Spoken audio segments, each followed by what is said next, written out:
असं आहे की तूर्त असं वाटतंय की मराठा समाजाचा विजय झाला असं वाटतंय, परंतु मला काही तसं काही पूर्णपणे काही वाटत नाही.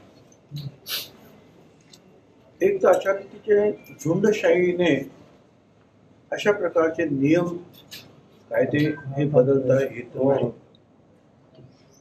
आम्ही सुद्धा शपथ घेताना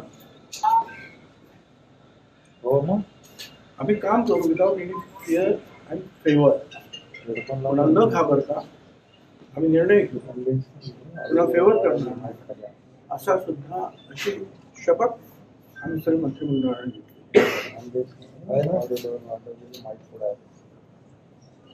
आता ही जी आहे ही एक सूचना आहे, नोटीस आहे.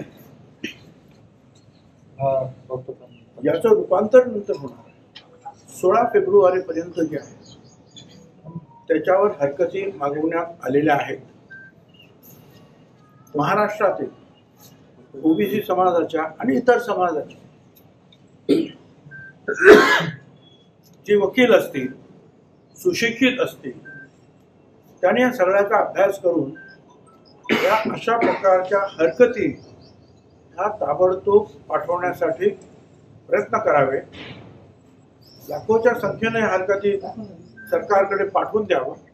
ओबीसी समाजाच्या सर्व कार्यकर्त्यांनी सुद्धा या हरकती अशा प्रमाणे पाठवाव्या की जेणेकरून सरकारला सुद्धा लक्षात येईल की याची एक दुसरी सुद्धा बाजू आहे आणि दुसरं सुद्धा काही लोकांचं मत आहे.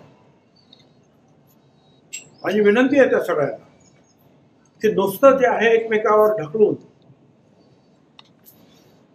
किंवा चर्चा करून होणार नाही, तर प्रत्यक्ष कृती करावी लागेल.